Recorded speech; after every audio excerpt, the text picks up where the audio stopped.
Hi, everyone. Welcome back to the Change Your Mind podcast, where we explore personal development, spirituality, and science. I'm your host, Chris Ashley. I'm really excited for my guest today. I have not only a psychic, but he's also a therapist. So I'm really excited to kind of explore where those two worlds meet. First, a couple quick announcements. Head over to the links in the show notes. You are going to find a link to my book, Change Your Mind to Change Your Reality.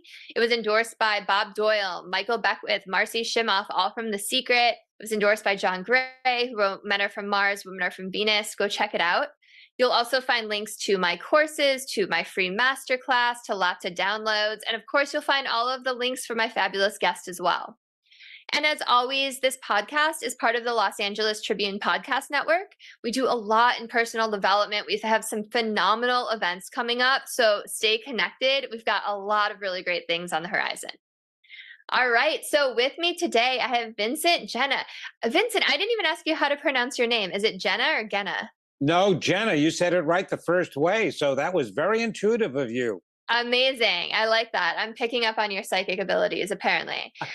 All right, so I have Vincent Genna with me. So Vincent is known as a tell it like it is, truly authentic psychic therapist and spiritual teacher who combines his extraordinary psychic abilities, academic credentials, and genuine all-loving approach to provide healing for mind, body, and spirit. So welcome, Vincent. I'm so happy you're here.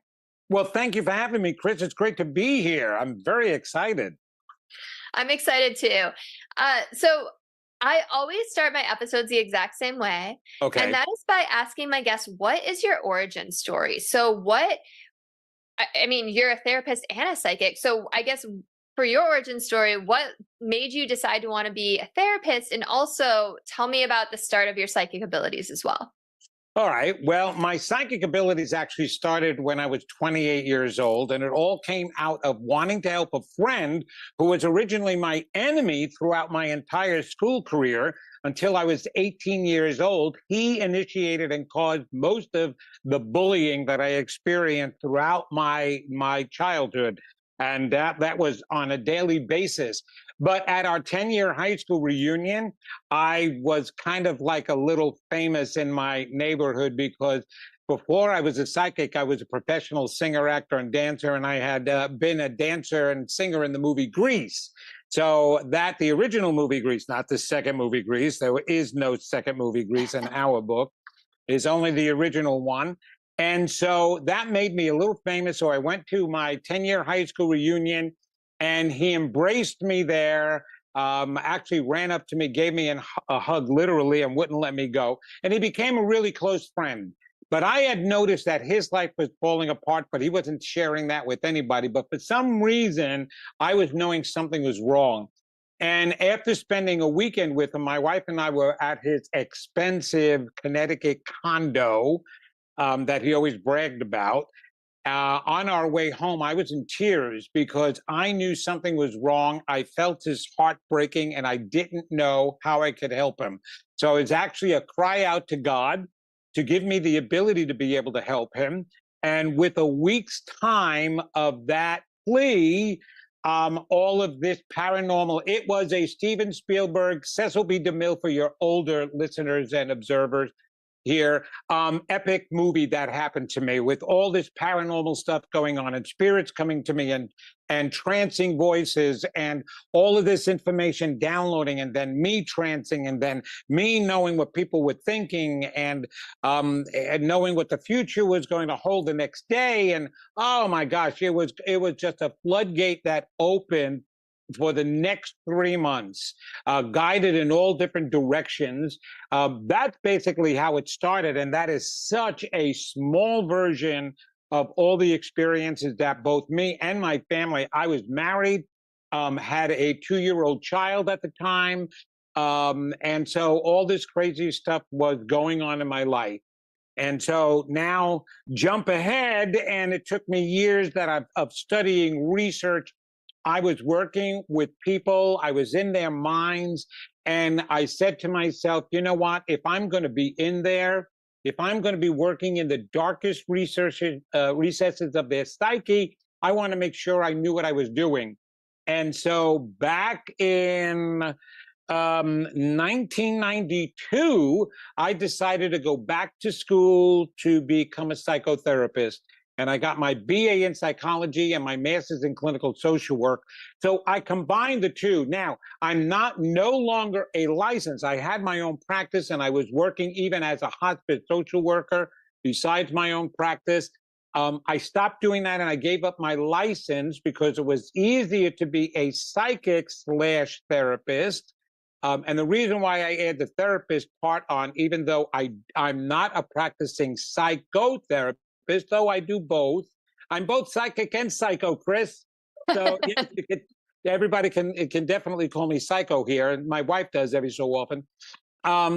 And so I combine the abilities, let's say, and all my experience and all the wisdom and knowledge I have had as a psychotherapist. And that, along with my mediumship skills, really gives me the tools to be able to help people create the life of their dreams. That's amazing. I love that story so much. Were you scared when those floodgates opened and all of these things started happening? Or did you just kind of trust and think, okay, this is because I asked for it? Trust? Are you kidding me? This is like, I was like, okay, you got to understand, I wasn't scared. I was digging my heels in because I was being told all over the world that I'm going to be a spiritual teacher. And I'm like, no, I'm not. I am going to be a professional singer, actor, and dancer. I'm going to win an Academy Award. I am going to win a Tony, and I'm going to win an Emmy. The heck with, what do you mean I'm supposed to be a psychic? What am I supposed to do? Put a palm up on the side of the highway like Sister Sarah? What was it going to say? Cousin Vinny readings. I'm like, what the hell is that? No, I'm sorry. That wasn't going to fly with me. And so, no, I resisted for many years, even though I was still researching it and studying it, I wasn't using my tools right away. It's interesting. I feel like so many people who have these kind of gifts say that, right? That they were resisting and resisting and resisting. They didn't want it. And then they kind of eventually learned to embody it and embrace it. Yes. Yeah, I had a choice all along, obviously, right? But I couldn't understand how it was supposed to be a full-time career for me, how I was supposed to support my family. Now I had 2 children, that was coming up. And I couldn't give up. What we're resistant to is the human side of us in thinking we know what our purpose is and what our dreams are. And in reality, we don't always know what's best for us. And so we fight. And I tell people that all the time. A matter of fact, because I fought my spiritual will, and this is your will center, your 5th spiritual center, I created a brain tumor for myself that is wrapped around my brainstem as we speak. It's actually called a schwannoma. It's your nerve that goes down your spinal column is made of Schwann cells. That was the doctor who discovered the spinal nerve. Well, that formed into a tumor, and it's actually grown to the top of my spinal column. So if it puts any pressure, if it continues to grow, it'll put pressure on any of my higher functioning systems, and it could shut down anything. Well, luckily, it hasn't grown. It's actually shrunk. And that's because I stopped going against my soulful will. And in fact, it's not that I've given up anything. I actually gained something. But we as humans think we know what we want. And we don't know what we want. And that's actually what my book is based on, is not believing what you think you believe. And I was just understanding that maybe this was the choice. And matter of fact, I know now this was a soul contract for myself. And my whole beginning life as that professional actor has led me to be able to do most of the work that I'm doing today publicly. I mean, I'm on television, I'm on radio, I'm on wonderful podcasts, right? And I do live events, and I know how to handle the crowd. I move them, I'm motivating, inspiring. That's because of all the training I had earlier. So it was my misinterpretation of what I was supposed to use those gifts for. And now I'm even more fulfilled than I've ever been fulfilled before. Though I do still like getting up on stage, and I even still sing at my events. So I love everything you just shared. And isn't it amazing how everything that we go through just perfectly leads us to the place we're meant to be? It's incredible. Yes. And I've had a similar story with a growth actually that I had that, we were just talking about Dolores Cannon before I hit record. I was under hypnosis and they did a body scan and I said, oh yeah, I have this like lump in my breast, but my higher self did. And it was like, but everything's going to be okay as long as you stop getting involved in these earthly emotions. And then I went and got it checked out and it was there. And it's the same thing. It's like, if we're resisting that, like you said, or we're getting caught up in something we're not meant to, or on a path we're not meant to, like our body reacts. It's really fascinating. It does, because we're powers, and we were told from the beginning that we were created as spiritual beings before they were bodies, that once everything physical was created, we were told we would have dominion over everything that is physical. And what that meant was we were going to influence it. Not that we could do anything we want, we have powers over it. We were going to be influencing everything physical because we are a higher vibration as a spiritual being. So once we created the bodies, absolutely your attitude, your belief systems totally are reflected in all the things that happen with your body. As a matter of fact, one of my chapters in my book, The Secret That's Holding You Back, describes 5 reasons we've manifested our own illnesses, and that's including accidents and injuries of any kind. And so we are in control of that. And I'm even dealing with some of that right now, matter of fact, and so many people around the world are. But yes, we're powers. We have all this energy. And yes, it will. That's one of the reasons why people fear their power. Marianne Williamson, who is one of the testimony people for your book there, which is wonderful. She wrote in Return to Love one of the greatest paragraphs and sections that I absolutely love. And it's that our deepest fear is not that we're inadequate. Our deepest fear is that we're powerful beyond measure. It's our light and power that we fear. And actually, some of the greatest spiritual leaders on this planet feared the exact same thing. I will tell you right now that when Jesus was here, and this isn't a religious thing, this is a historical thing, when he was walking through the desert for 40 days and 40 nights before he started his mission, supposedly the devil tempted him 3 times. No, it wasn't the devil. It was his inner demons. He was dealing with his fears. He was about ready to start this great mission that he set up for himself, right? Like you're doing right now and like I'm doing right now. And meanwhile, the fear came along to him as it's like, is it going to change me? Are people really going to appreciate what I do? Is it going, they're going to have different attitudes towards me? Am I going to use it or misuse my power? That's our fear about ourselves and our power. And so when we block it, it's going to turn into something if we don't let it out. Thank goodness you let it out, and there goes the lump, and you don't have to worry about that anymore. And same with me. Yeah. I love everything you said. And I also just wanted to call out something you said earlier that, we think we have these purposes, but we don't really know. I was literally before this listening to Jamie Kern Lima's new podcast. Her first episode was with Oprah, and Oprah said the same thing. She was like, we think we know our purpose, but only our source, our creator knows that, right? So it reminded me of what you were saying too. Okay, so you mentioned 5 reasons that we create our own illness. What are those 5 reasons? Oh, goodness. Okay, so now I have to remember them. Now you're putting me on the spot. I'm going to have to go to the chapter in my book. Okay. Now, understand something. They're all unconscious reasons, okay? So we manifest from our unconscious minds, not our conscious minds. That's what I write in my book. We cannot be connected to the power in our conscious mind, because that would mean the moment we had a thought, it would be instantaneously manifested. Now, that would be really dangerous because half the world would be dead right now, and the other half would be billionaires from winning the lottery all the time. So that can't happen that way. So where is it connected? In our unconscious minds.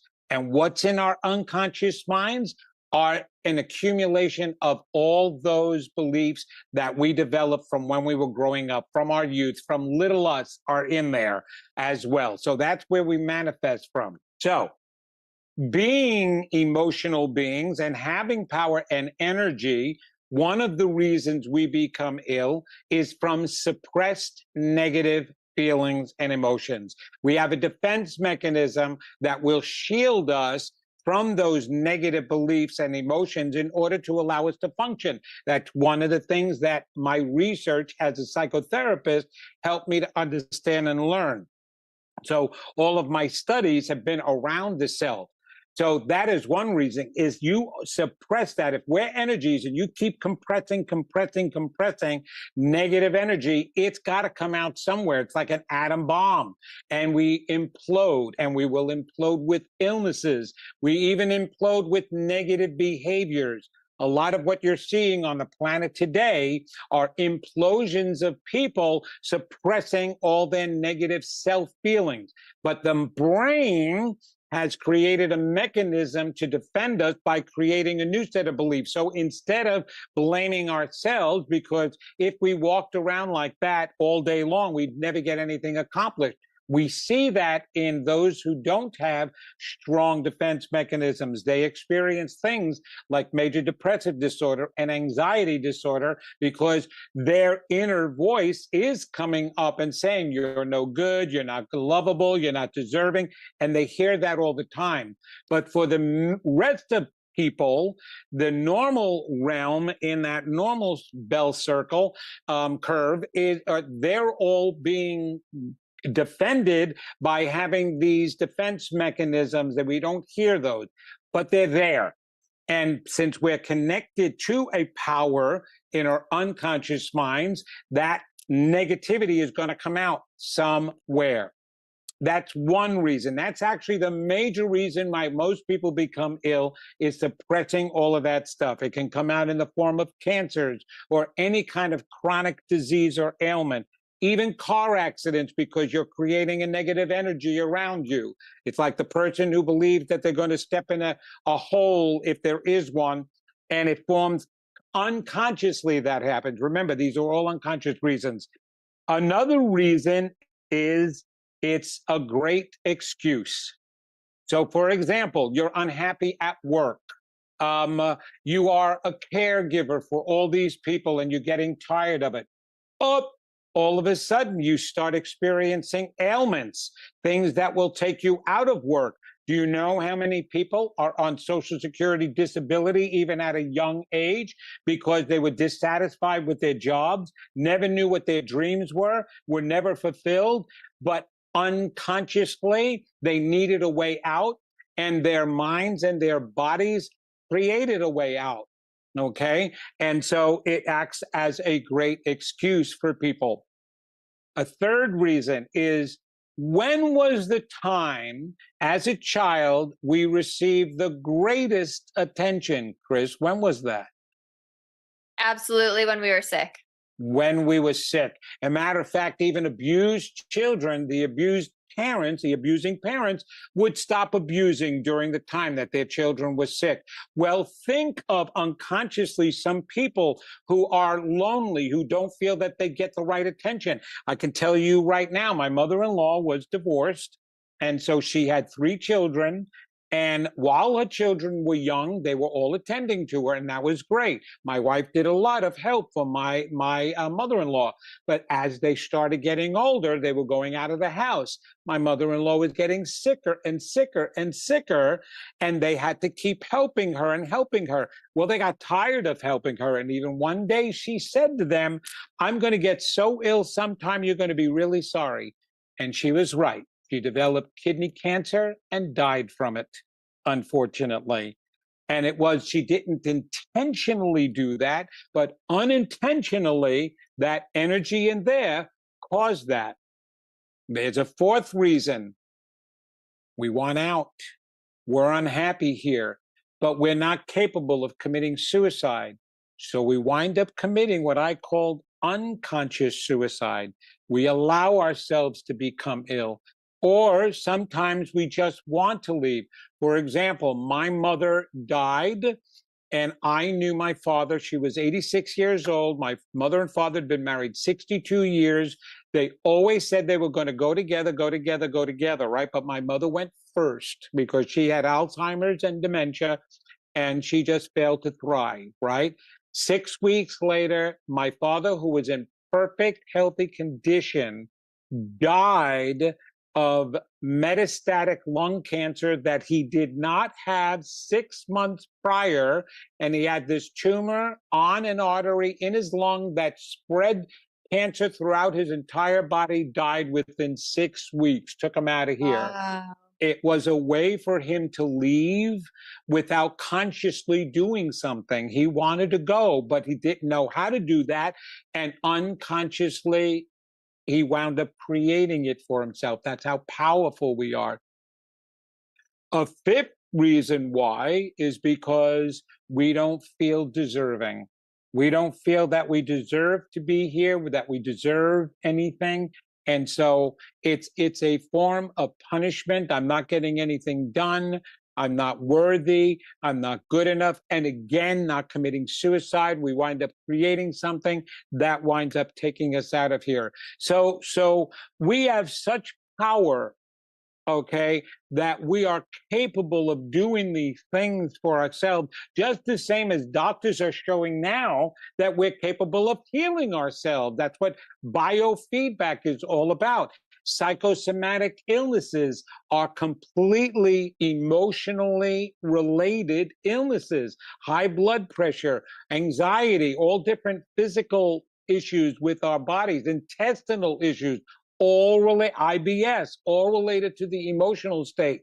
So doctors know that how we think and feel emotionally absolutely affects our bodies. So now plug that into a power source, and it's going to even create more issues and more situations for ourselves. So those are the reasons why, or we want just out. That's actually part of the fifth reason, is just want out, because we don't think life here is great. And you've seen so many souls leaving recently, from young people all the way on up, is because look at the state of affairs on this planet. And the souls is like turning around and saying, I had enough. I want out of here. We know that we can continue. Maybe I'll come back. I don't know, but let's make it easy. And I'm just leaving. You know, that's another reason why we wind up becoming ill, or causing a reason for us to leave here. So people have to understand that, because they can control that too. Yeah, thank you so much for going through all that. You know, some of those I was definitely aware of, like the repressed emotions and the excuse. But some of that's really, really interesting. You know, my mother was one of six and only got attention when she was sick. And then she went through all this trauma and didn't deal with it. And she's just constantly, she's like your mother-in-law. It's the same thing. And that's a fascinating story about your dad too. So before I ask, you know, how we can heal ourselves and figure out what we're even repressing, you said something interesting in the beginning. You said that we always manifest from our subconscious. So, you know, there's a lot of people out there who study this stuff and who have been able to manifest things into their lives. So, you know, how are they doing that? Like, are they doing the work so much that it's seeping into their subconscious? And B, how do we change our subconscious so that we can manifest these things? Excellent question. And let me just correct one thing. It's not the subconscious mind, it's the unconscious mind. We have three layers, okay? The unconscious mind has a thinking process as well, okay? The subconscious mind is an automatic part of the mind, okay? Okay. So here's the answer to your question in all form. First of all, there is a fallacy on how we manifest, and it's being taught. All right, everybody is teaching that thoughts create, right? You hear that everywhere. What you think is what you're going to manifest. Completely untrue. because now you've got adults sitting there going, okay, I think I'm worthy.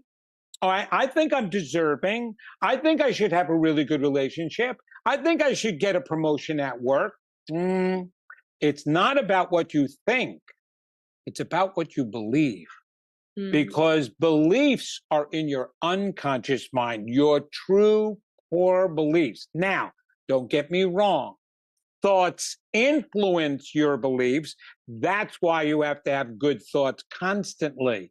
But the reason why some people are creating and others are not creating, because the ones that are creating, like you said, are truly believing in what they want and believing they deserve it and have said it enough to get it into a belief system. Okay. This is unfortunately what the New Thought, New Age movement has done. Right? We have all these wonderful affirmation decks, all these incredible books out there. Okay. So I write in my book, and I want your listeners and viewers to think of this right now. Take a whiteboard, one of those plain whiteboards, and you got a black magic marker.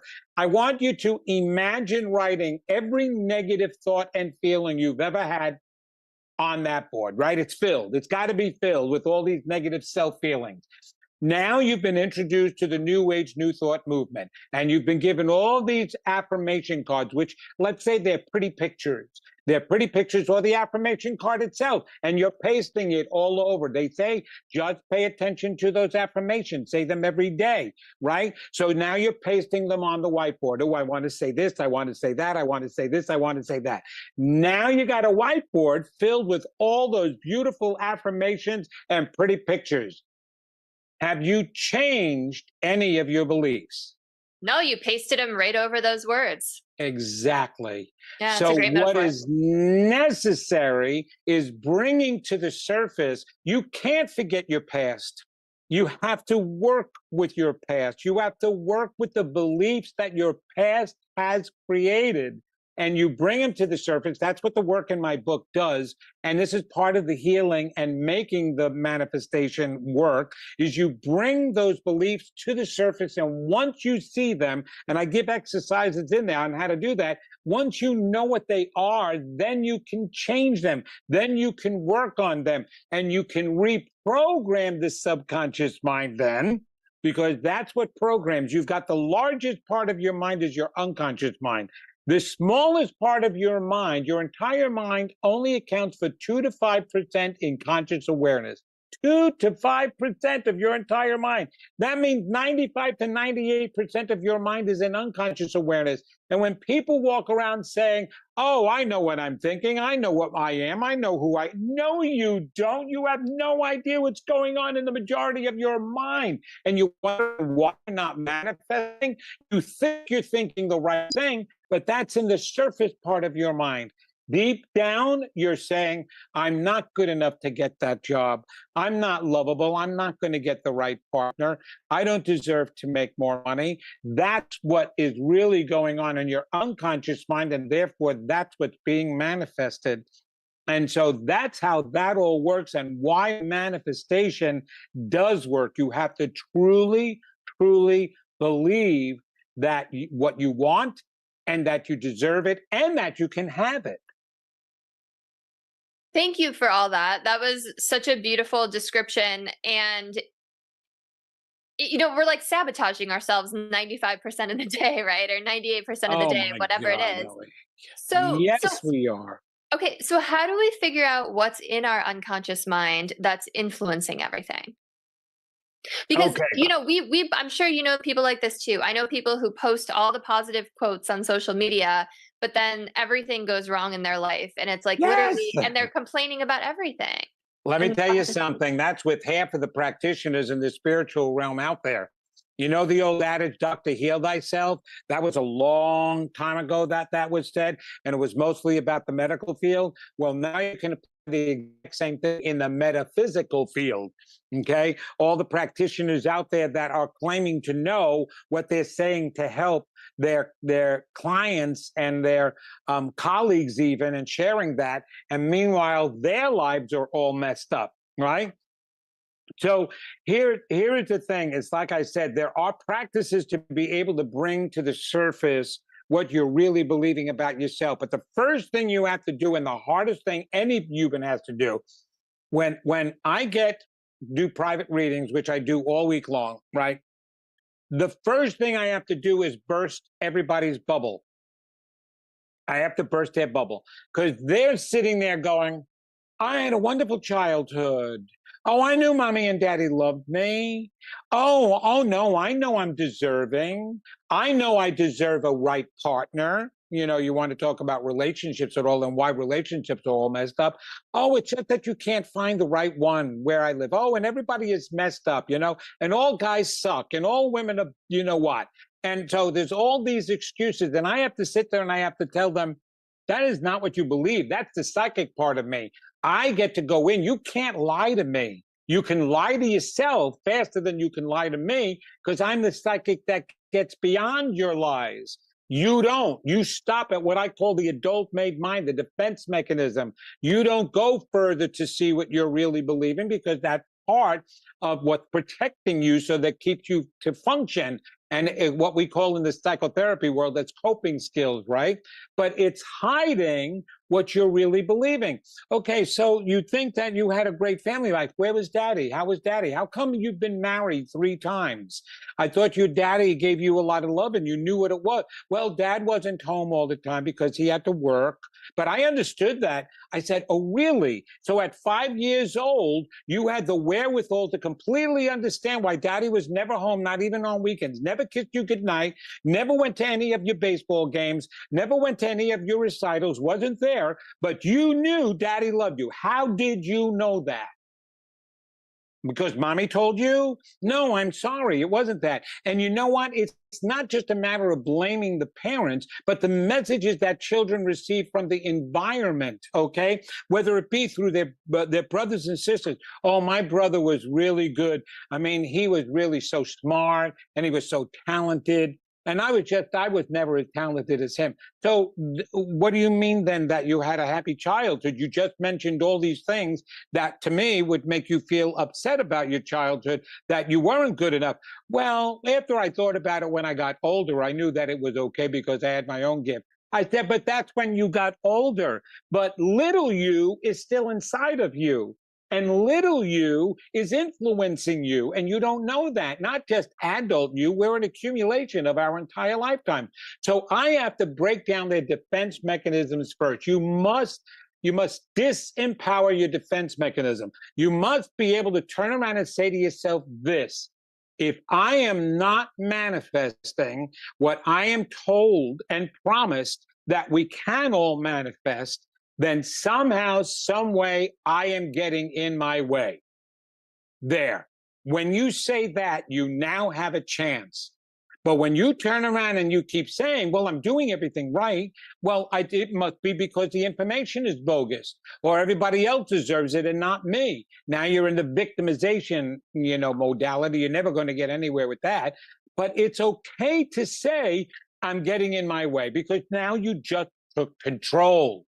You didn't give up control, you just took control. And Chris, the hardest thing for people to say, and I understand it, is that I'm the cause of my unhappiness.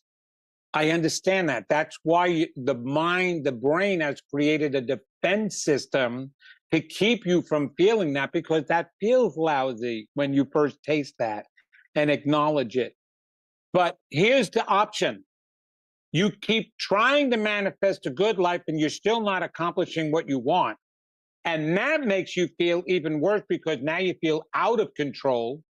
Or you start taking control and you feel bad that you might have gotten in your way, but at least you know now you can get out of your way and create what you want. Which of the pains do you want to deal with?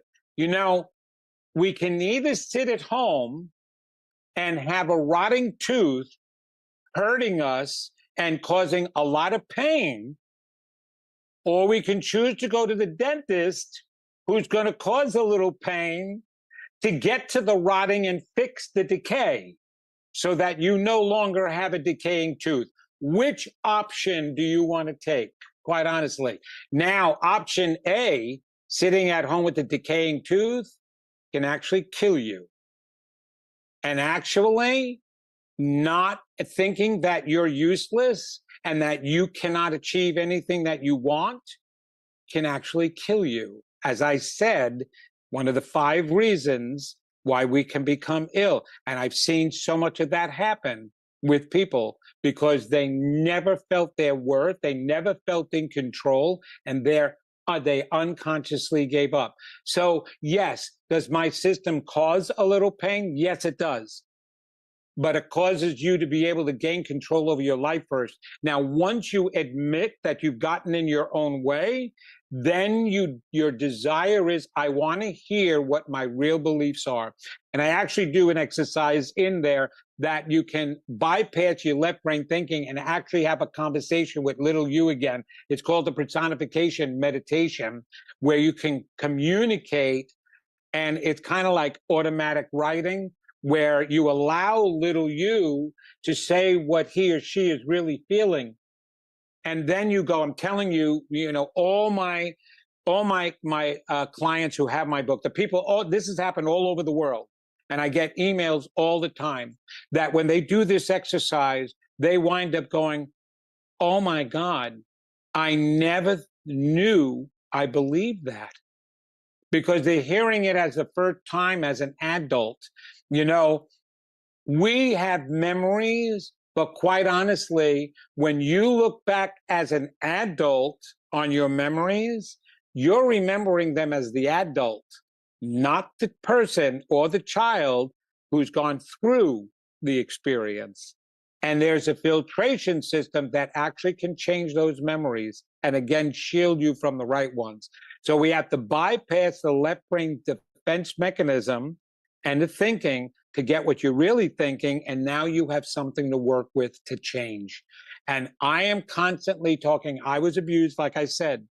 Okay. So little Vinny was scarred.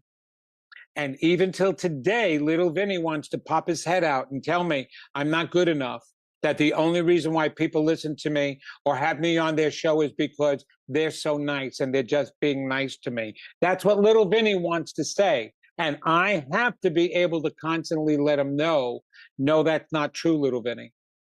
Most people, obviously, because of their coping skills, have survived, all right, the majority of people, and have gotten to a good place. They've taken care of a lot of their issues. But everybody has to remember, every injury, emotional or physical, causes a scar. And those scars, emotionally or physically, can be re-inflamed. That's the button pushers. All those buttons that we say people have, those buttons get pushed. Well, it's the scar getting re-inflamed. And you want to make sure you have the tools to deal with the inflammation when that happens, so that you're not manifesting what you don't want and you're manifesting what you do want. So it's really about first acknowledging that it's your part and then really figuring out what those beliefs are. And then Yes. Do you replace them with other beliefs? Like, how do we build those other beliefs? You're constantly replacing them. Well, depending upon how old you are. Okay. So for me, for example, I'm 69 years old. So I have all those years that the defense mechanisms were really strong. So I have to keep saying to little Vinny much more than a 30-year-old or a 25-year-old would have to say to their inner child, to replace in the subconscious mind, because you brought that up. So that's what's important.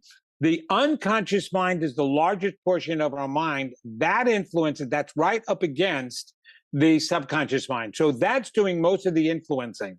So that means when something emotional happens, what automatically kicks in is from your subconscious mind, what's ever trained.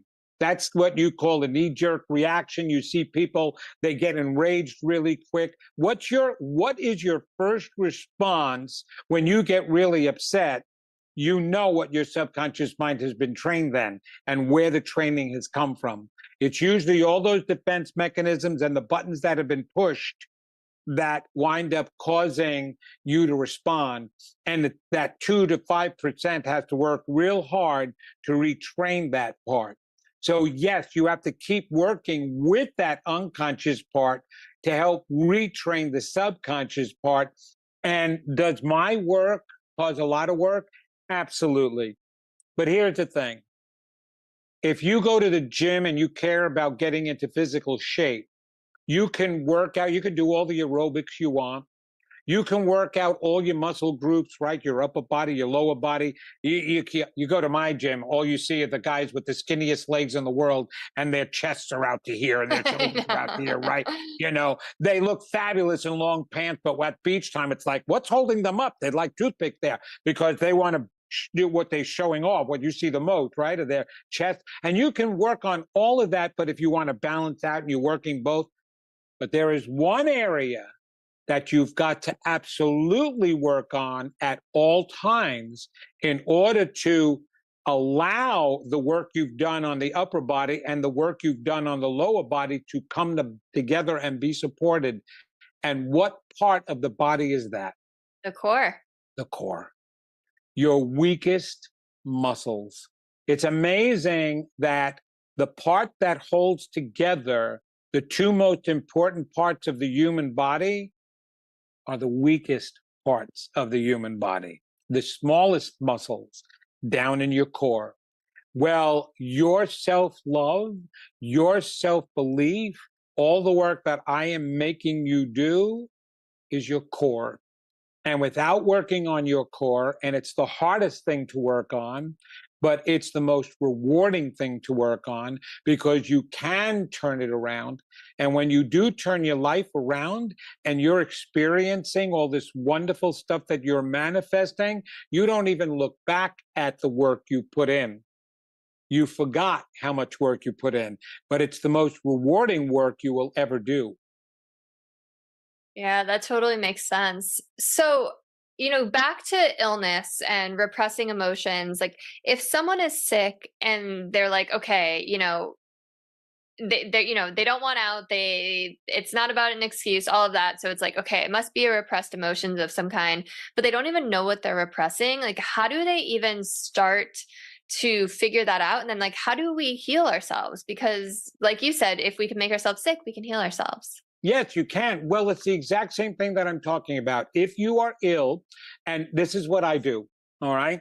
Anytime something happens to me physically, I immediately go in and I say, okay, what did I contribute to? Now, understand, I want everybody to understand, we are living in a physical world.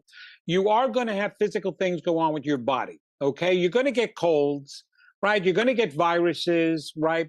Just like you drive a car, you're going to get a flat tire, maybe a little fender bender, but you don't need to end up in a 6-car pileup, nor do you need to end up with a cancer or anything like that, right? So yes, you'll get that cold, you'll get that virus, that's understandable.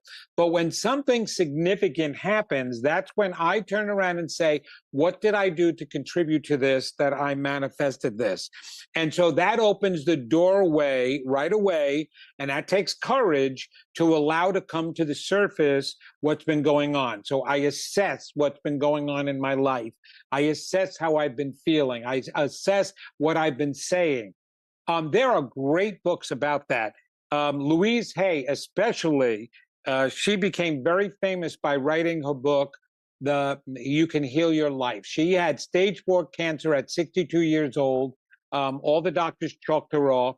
And then she went through affirmations and a whole alternative medicine route, and she healed herself completely, right? I met her. She finally died at 86 years old, very happy, healthy life from that point on, and developed, because of her book, one of the most successful, famous self-help and spiritual book publishing companies in the world, Hay House. Well, she has a book, You Can Heal Your Life. And in that book, at the back, there's a list of all these ailments. And then it is correlated with the emotional cause that could have influenced it, and then an affirmation to help you change it, okay? Edgar Cayce is another one that has material on every single illness that you can possibly come up with and how to resolve it and the emotional cause of it. So you want to be able to link, for example, very simple, okay? anything to do with your lungs, your heart, your chest at all. This is your fourth spiritual center. Also, the blood that passes through your heart. It's your love chakra. It's your love center. It's actually the thymus, which is located right near the heart.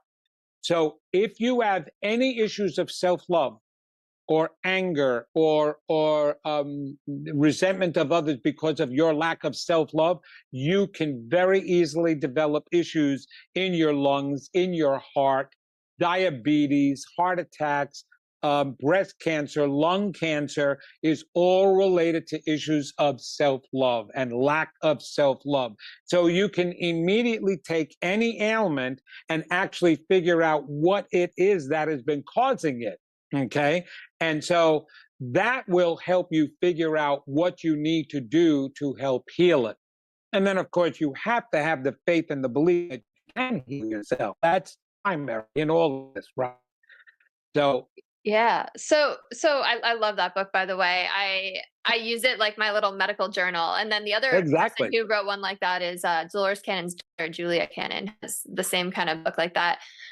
Okay, so I have to ask, how much of this is, what we've been talking about, like you make yourself sick versus soul contracts? Because, I believe that we have contracts. We even said soul contracts at some point in this conversation where we choose big life events that we're going to go through because they're going to give us the opportunity to learn and grow and level up if we choose that path. So how much of this is, kind of preordained versus our doing?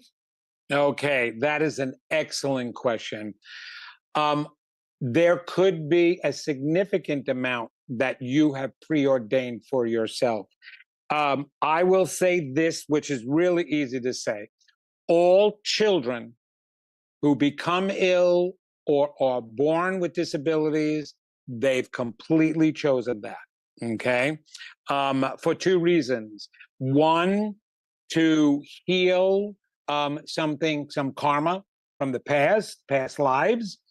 And the second is usually to help their parents get on a spiritual journey. Some way or another, they're wanting to help their parents, right? When any child is sick, a usual course, this is not a definite, okay, before everybody starts writing me, but the usual course is the parents will turn to God to find out what or gain strength. The other side is that parents will divorce because it hurts them so much. They no longer are a support to each other. They're actually not supporting each other. And each person is now dealing with their own guilt by themselves, which then turns towards resentment towards each other.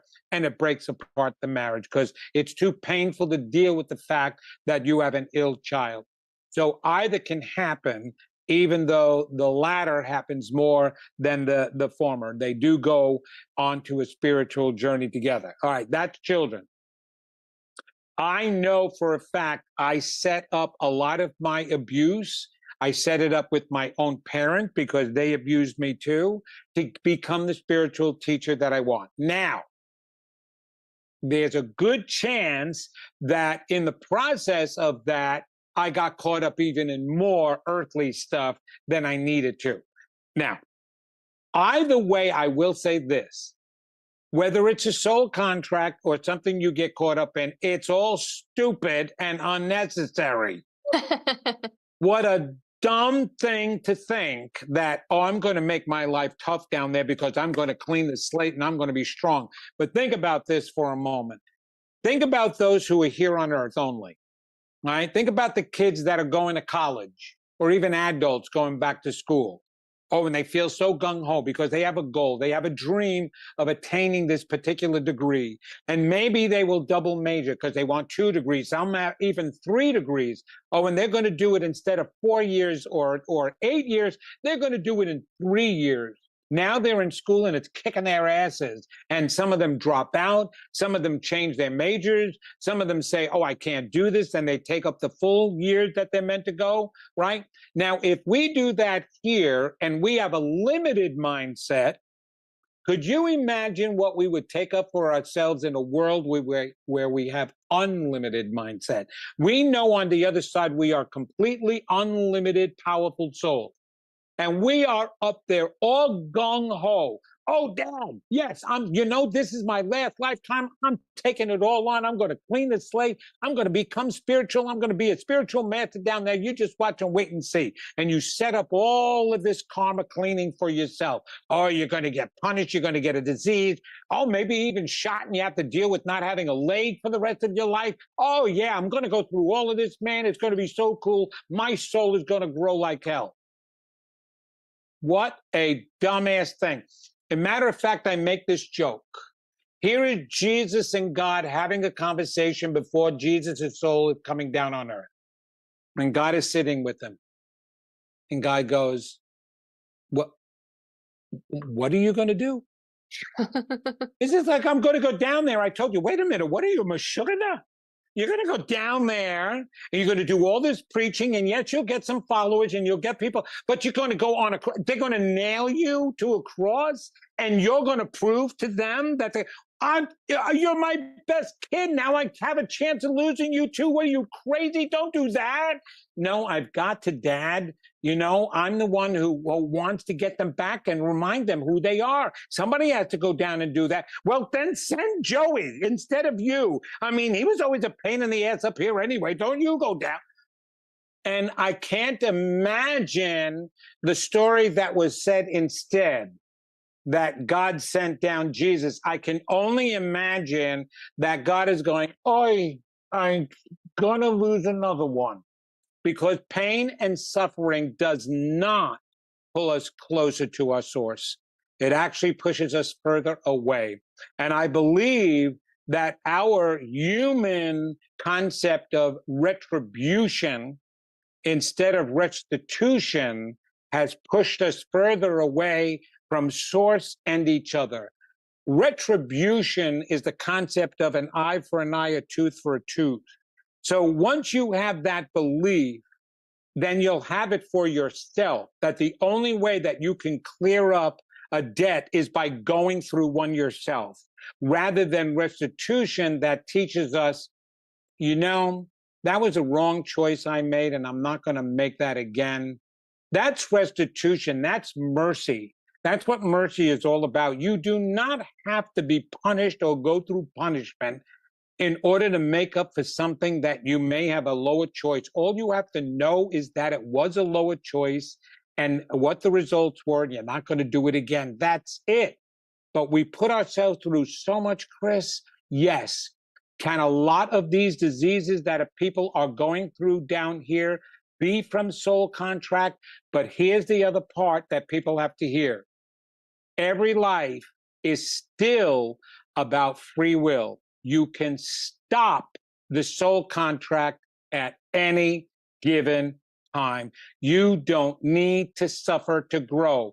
That was a Buddhist concept that was created because they were hurting so much. They were trying to find a way to compensate for that hurt. So they created the belief that suffering creates growth. No, that is not a guarantee. And you know what? Yes, does the human spirit, can we make lemonade out of the lemons that you throw me? Yes, we can. But we can also be sick and tired of lemonade, and then we don't make anything.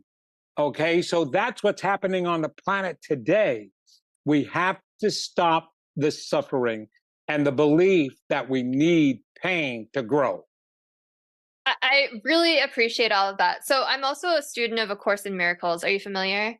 Oh, very familiar with it. And what you said exactly is what Jesus says, right? He's like, everyone was so focused on the crucifixion, they didn't even pay attention to the resurrection. Right. I did that to show people that you don't have to go through this sacrifice and this suffering, right? To show that it's unnecessary, like exactly like you just said. So that's actually what Jesus's message was. He says, listen to me. I want to show you what can be done on this planet through my example. That's what he meant by I am the way and the truth and the life. He was like, I am the example of who you are. Okay, now look at me. I'm going to allow them to kill me. I'm going to allow them to punish me. I'm going to allow them to hurt me. And yes, I might get weak.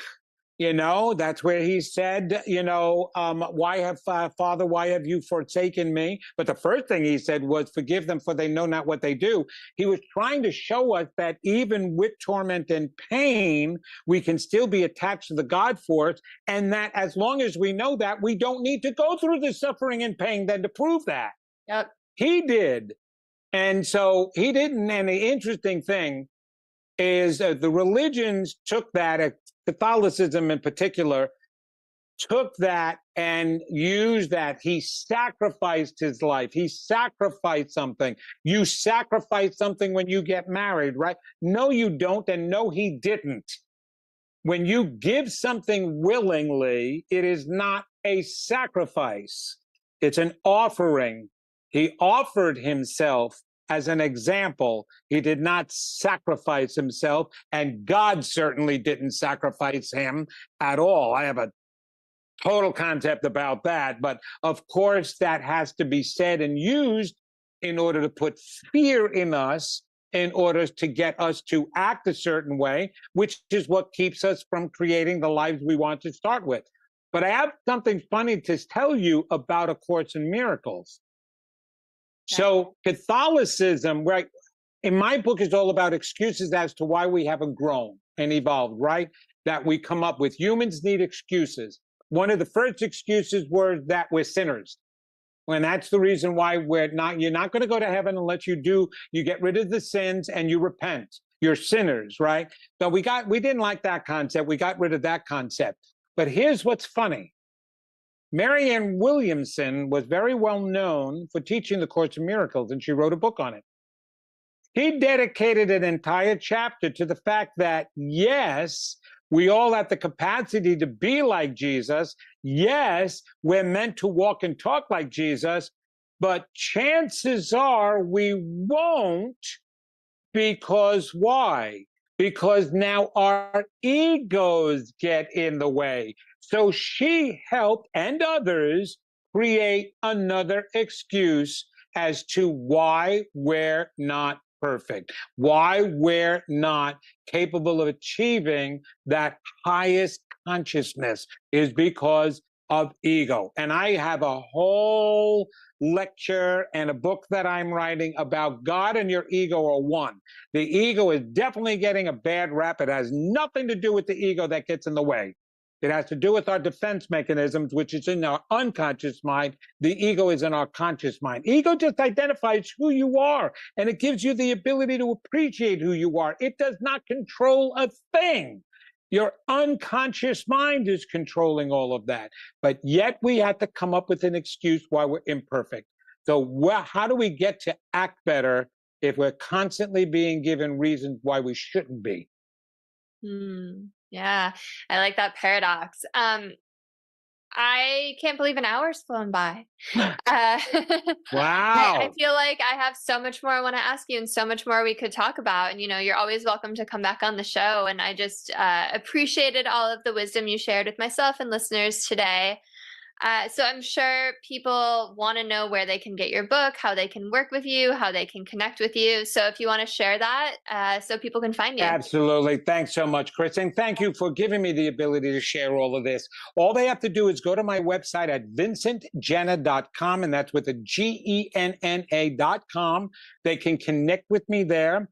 I have a link there, or they can go to Amazon.com. I have both an audiobook version on Audible and my paperback book, as well as an ebook at Amazon.com, The Secret That's Holding You Back. I also have a podcast, The Genna Effect, and coming up, and what people have to look for, I'm part of a new television network called Ethereal TV, that is going to be a streaming network that you can get on Roku, as well as Amazon Fire Stick. And it's going to be available on all Samsung television sets and on Apple TV. And it's a half-hour show called Living Your Soul's Purpose and Loving Your Life. And that's what it's all about, is living your soul's purpose. And so you can connect there. You can book me for an appointment there. You can write me there. Listen to I've got a media tab that you can see all the different television shows and listen to the radio shows I've been on as well. So there's all that at vincentgenna.com. And thank you for letting me share that. Absolutely. Thank you so much again. It was such a pleasure to talk to you. If you're listening and this resonated, please send it to someone you think could use it. Like, comment, share, subscribe, and I will see you all next time. Have a beautiful rest of your day.